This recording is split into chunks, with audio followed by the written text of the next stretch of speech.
कल का दिन और आज का दिन दो तारीखें जो हैं पाकिस्तान की तारीख में स्याह तरीन दिन हैं, जिनमें के एक आइनी अमेंडमेंट बज़ाहिर पास की गई है और जिसने आइन का हुलिया बिगाड़ दिया, जिसने अदलिया को बेबस और कमज़ोर किया और उस पर बेशुमार हमला हुआ है इस आइनी तरमीम में।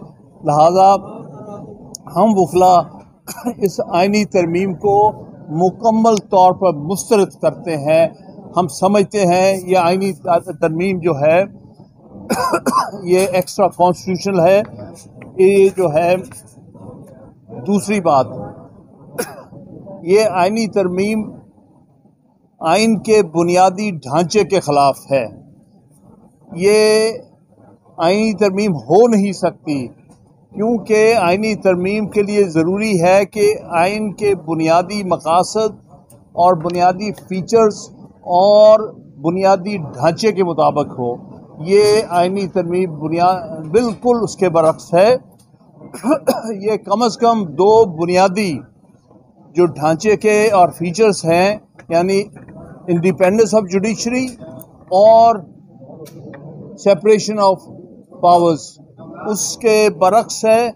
इसके बारे में सुप्रीम कोर्ट की 17 जजेस की जजमेंट मौजूद है कि ऐसी तरमीम जो है वो गैर आइनी समझी जाएगी और वो आइन का हिस्सा नहीं बन सकती और इनके पास इख्तियार है कि इसको स्ट्राइक डाउन कर दें।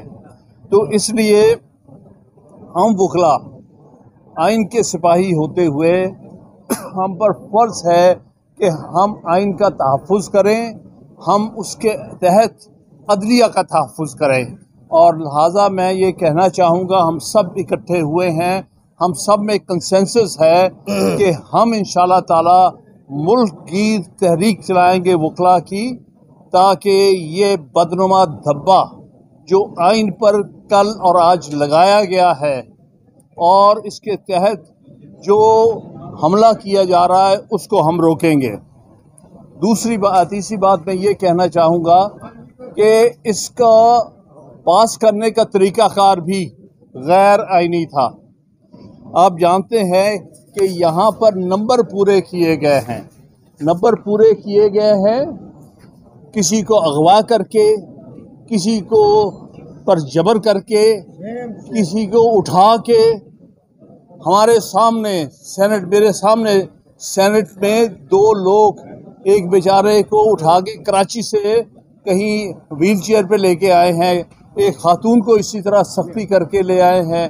तो ये हम समझते हैं कि ये वोट काउंट ही नहीं हो सकते थे। अगर वो वोट निकाल दिए जाएं जो कि हॉर्स ट्रेडिंग की वजह से दिए गए तो फिर ये आइन का नंबर पूरा नहीं होता।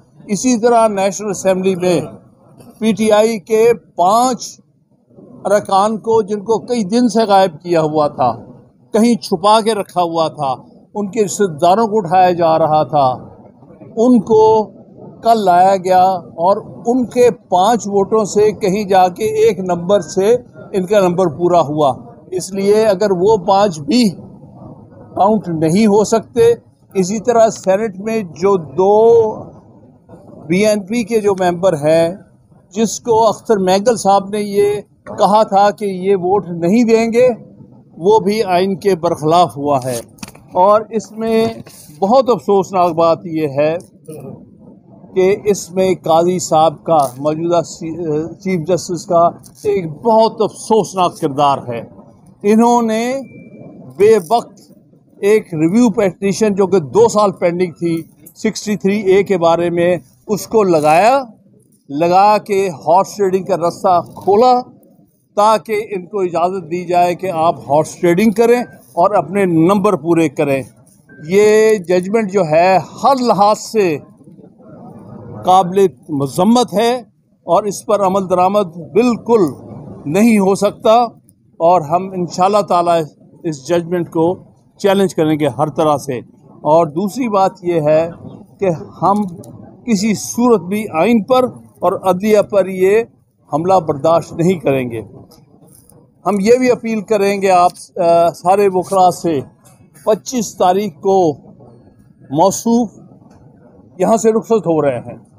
वो दिन मैं समझता हूँ पाकिस्तान में वकला यौम निजात के तौर पर मनाएंगे इंशाअल्लाह ताला, क्योंकि आइन पर सबसे बड़ा हमला और अदलिया पर सबसे बड़ा हमला सारी तारीख में जो हुआ है वो इनकी सदारत में और इनके शमूलियत से हुआ है। अगर ये रास्ते ना दिखाते उनको तो ये नहीं हो सकता था। लिहाजा मैं यौम निजात के लिए सारे पाकिस्तान में वकला से हम सब मिलके, हमारा कंसेंसस है, अपील करेंगे। अगली बात जो मैं कहना चाहता हूँ, बाकी हमारे दोस्त ऐड करेंगे कि हम एक नेशनल एक्शन कमेटी बना रहे हैं ये तहरीक चलाने के लिए। जिस तरह हमने 2007 में बनाई थी, जिस तरह हमने 2002 में बनाई थी LFO के अगेंस्ट, और जिस तरह चीफ जस्टिस के खिलाफ जो इक़दाम हुए थे 2007 में, उसके खिलाफ इसी तरह आज फिर ऐसा मामला है जिसमें आइन और कानून की धज्जियां उड़ रही हैं। हम एक एक्शन कमेटी बनाएंगे जिसमें हाई कोर्ट बार एसोसिएशन के सारे सदूर होंगे, जिसमें पाकिस्तान बार काउंसिल के मेंबर्स होंगे, जिनमें सुप्रीम कोर्ट बार एसोसिएशन के साबका सदूर होंगे, जिसमें और बार काउंसिल, सारी बार काउंसिल्स के नुमाइंदे होंगे, सूबाई बार काउंसिल्स के, जिसमें एक्टिविस्ट होंगे जो पहले ऑफिस होल्डर रहे हैं, और हम फाइनलाइज जल्द करके इंशाल्लाह उनकी मीटिंग कॉल करके एक सारे पाकिस्तान में कॉल देंगे कि हमने ये मूवमेंट कैसे आगे लेके जानी है। और इसमें हमने human rights societies, civil society और भी जो लोग एक्टिविस्ट हैं, क्योंकि आपने देखा होगा आज बहुत लोगों ने इसको कंडेम किया है वकला के अलावा, लेकिन चूंकि हरावल दस्ता वकला है, क्योंकि आइन का तहफ़्फ़ुज़ करना हमारा पहला फ़र्ज़ है, अदलिया को तहफ़्फ़ुज़ देना हमारा पहला फ़र्ज़ है, लेकिन हम साथ साथ उम्मीद करेंगे कि हमारी अदलिया भी, अगर वो इस वक्त आइन के लिए, अपनी हिफाजत के लिए, अपने आप को डिफेंड करने के लिए नहीं खड़े होंगे तो उनके नताइज सबसे ज़्यादा इन्हें भुगतने पड़ेंगे। लिहाजा मैं एक्सपेक्ट करता हूँ कि 25 तारीख को इस शख्स के जाने के बाद कोई इंशाअल्लाह ताला अदलिया अपने तहफ़्फ़ुज़ के लिए काम करेगी।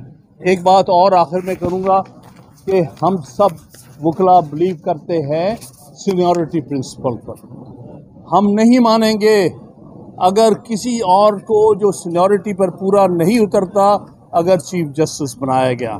26 अक्टूबर को सिर्फ़ और सिर्फ मंसूर अली शाह जो कि सबसे सीनियर जज है उसको चीफ जस्टिस वकला बरादरी मानेगी। हम किसी और को नहीं, जो आउट ऑफ टर्न जिसको चीफ जस्टिस लगाया गया, इस पर हमारा पहले भी जब सजाद अली शाह को बनाया गया था सासू जान साहब को इग्नोर करके, तब से हमने तब भी मूवमेंट चलाई थी और हम कामयाब हुए थे। और सन 1998 में असद अली केस में जजमेंट हासिल की थी जिसमें कहा था ये हर सूरत आइन के लिए, आइन के तहफ़्फ़ुज़ के लिए ज़रूरी है कि chief justice of Pakistan senior most जज होना चाहिए।